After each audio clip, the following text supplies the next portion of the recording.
to ask you, are you a giver in relationships with a tendency to kind of walk on eggshells around your partner, anticipating their every need?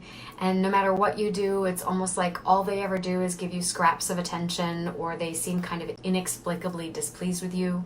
And then you have a tendency to kind of beat yourself up because you think that somehow you have failed in the relationship. You really feel like you need a partnership to feel safe and secure and purposeful, and being in relationship has a tendency to make you feel more alive, whereas being alone tends to feel kind of intolerable. On the other hand, maybe you attract super sweet partners that make themselves too available, and they leave you feeling kind of starved for some kind of challenge in the relationship. Maybe you kind of hate to admit it, but as much as you claim to want a stable relationship, once it falls into your lap, you realize that there's something you kind of crave and miss about the drama cycle. And if they make you work for it, that makes you feel more alive. Now, in either case, oftentimes we might recognize that none of this has really actually been working for us overall. And so if all the knowledge in the bookstore's self-help and personal development aisle could be boiled down into 3 words, it would go something like, love yourself first. But something about that perhaps kind of rubs you the wrong way. It kind of goes against everything that you've been taught about selfishness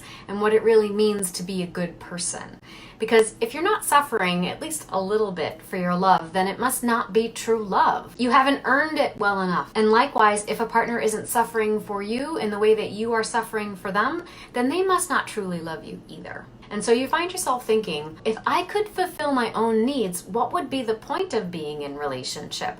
Why would I want anybody else? Why would anybody else want or need me? And so from this perspective, achieving a sense of what I refer to as self-sovereignty seems kind of like a lonely suggestion. Therefore, a life without suffering seems like a lonely kind of existence. We have a tendency to kind of cling to our suffering because that's what people understand, and we want people to understand us. But what if it doesn't have to be that way? Now, in this video segment, I'm going to talk about how meeting your own needs first actually makes you better equipped to give and receive from a partner in a healthy way, and it is the only way to avoid selfishness in relationships.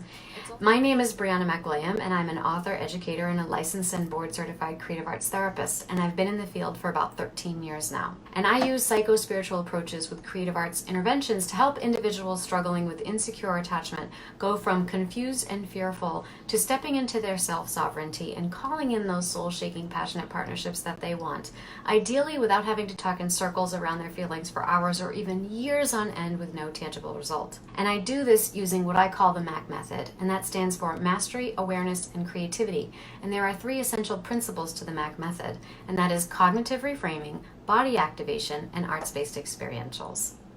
And so today's topic was inspired by a question in my online community, and this is the question. If I become the change I want to see, and I attempt to embody all the attributes that I'm looking for in partnership, what would be the point of attracting such a partner if now I can meet all my own needs? That seems kind of lonely. I would begin, right, step 1, by restating this question to reflect all the fears that belie it. And I would start out by pointing out how illogical it is to assume that just because you can meet your own needs that you have to be alone. Why would one equate the other? So it's kind of like saying, I cannot step fully into my power, because then I would not want to love anyone, because I wouldn't need to get something from them, and or they wouldn't want to love me because I'm not dependent on them, and or they don't need to get anything from me. And it's my emotional currency in the form of dependency and my service providing capabilities that make me lovable, and it is their emotional currency in the form of their dependency and service providing capabilities that makes me love them. This way I feel safer in love, because I can exert some control over how much giving and getting is going on between us. And therefore, I can feel more confident in my ability to predict and manage possible outcomes and avoid abandonment and or emotional bankruptcy as much as possible. Now, this statement really reflects a history of experiencing love as conditional. So warmth and regard are only offered in exchange for something. So who you are is not enough. You have to be providing a service of some kind to be worthy and deserving of love. Or you must be sufficiently inept or incapacitated on your own, so that it makes a partner feel good about themselves when they kind of swoop in and manage your life, because otherwise they find little purpose or meaning in being fully present in their own life. This brings me to the second step, which is to identify the false premises. So we think that if we do not require our needs to be met by somebody else, that we can no longer experience pleasure in need satisfaction with somebody else. Now, just because you're capable of scooping your own ice cream doesn't mean that you're not going to go to the ice cream shop some summer afternoon to have some teenager scoop it for you simply for the pleasure of doing that on a hot summer day. Just because you are capable of meeting your own needs doesn't mean you can't experience need satisfaction with someone else. Nor does it mean that you won't want to, and it certainly doesn't mean that you won't take pleasure in it. And the difference is the measure of choice and freedom involved in that exchange. So people who adhere to this premise imagine that being self-sovereign and or self-sufficient sounds something like, I don't need your help, I can do it myself. But even if you don't need the assistance, can you allow yourself to accept and appreciate it? And can you wrap your head around the idea that acceptance and appreciation are a stronger foundation upon which love might construct itself, as opposed to operating from an attitude and a personal orientation of deficiency and scarcity?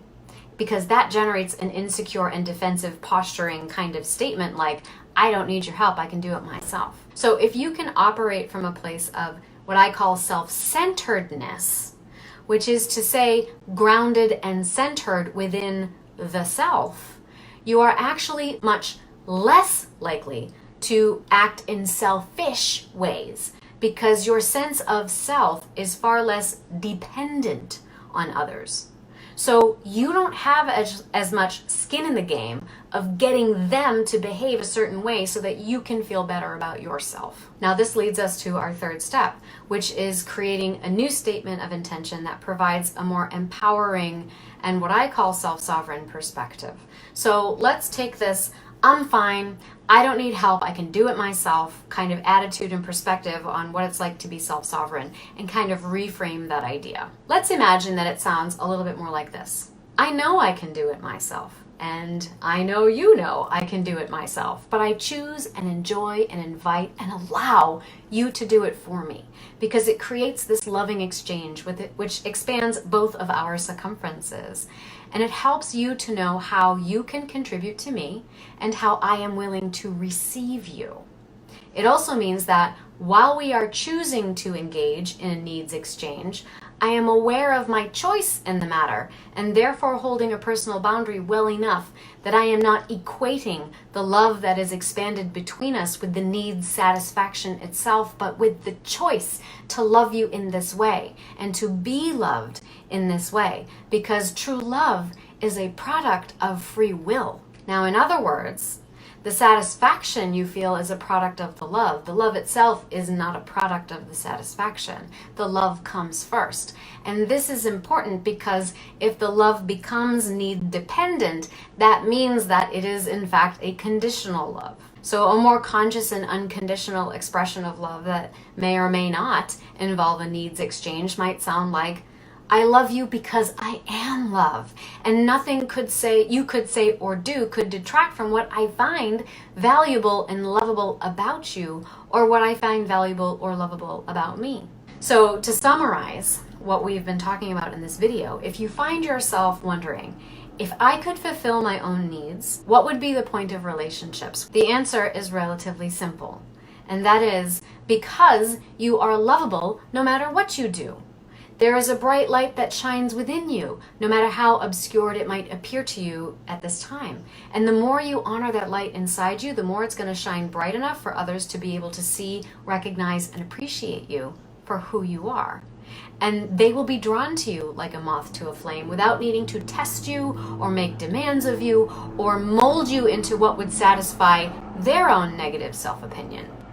And the brighter you burn, side by side with each other, with others who tend to their own flame as well, the more together you are going to illuminate the beauty that exists all around you.